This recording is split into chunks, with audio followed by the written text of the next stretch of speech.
SM Store, amanah dalam muamalah. Saya adalah putri yang tidak diinginkan. Saya terlahir dari hasil perkosaan halal.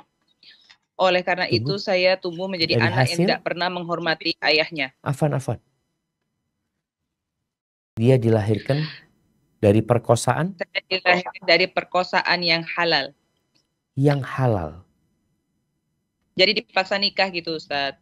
Kok Masya Allah. Nah. Bahasanya perkosaan yang halal. Ya, perkosaan halal.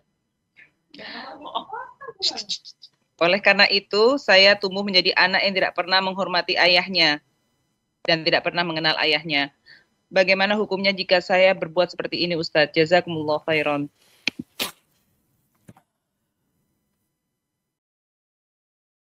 Nah. Ahibati fillah. Ketika sesuatu terjadi yang tidak diinginkan, apa sikap kita? Tatkala kita mengeluh, tatkala kita merintih, tidak akan menyelesaikan masalah. Dan ini bermasalah juga dari orang tua. Si anak yang lahir ini dia tidak tahu. Dia lahir ke dunia ini putih. Kenapa kok tahu-tahu dia berbicara barusan dalam pertanyaan dia? Saya adalah seorang putri yang lahir dari hasil pemerkosaan yang halal. Karena ibunya dipaksa untuk menikah. Berarti di sini ada masalah dengan ibundanya. Kenapa engkau harus ceritakan kepada anakmu? Anak yang tidak punya dosa. Anak yang tumbuh besar sesuai dengan apa yang engkau sampaikan kepada dia. Sehingga ini anak benci sama bapak. Padahal dia punya kewajiban berbakti sama bapak.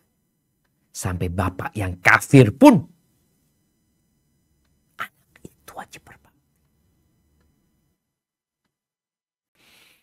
Maka kalau bicara itu anak kemudian gak kenal sama bapaknya dan gak mau tahu sama bapaknya, ana sampaikan yang pertama, bertakwalah kepada Allah Azza wa Jalla.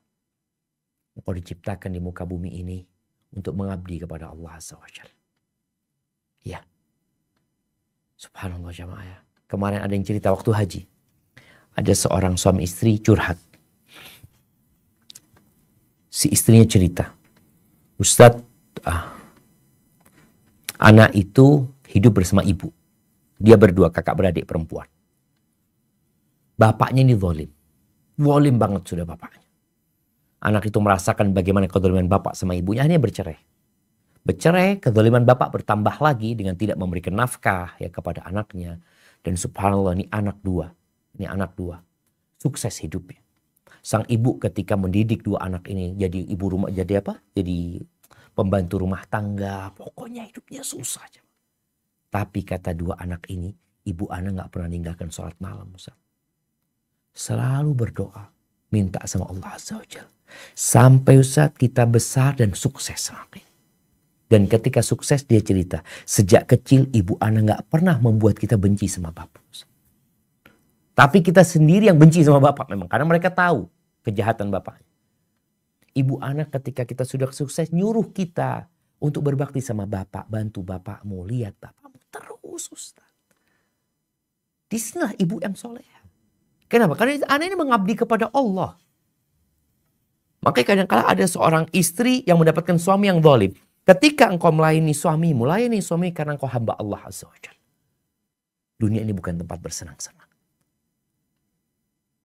Manapun kau pergi, kau hanya akan berpindah dari satu ruang ujian ke ruang yang lain. Kau gak suka dengan ruangan itu, kau pindah lagi, akan ada ujian lagi. Sampai kapan? Sampai engkau mati pun kau akan diuji lagi. Maka buat sang anak, udah engkau hadapin hidup ini. Bapakmu adalah bapakmu, tidak akan pernah berubah.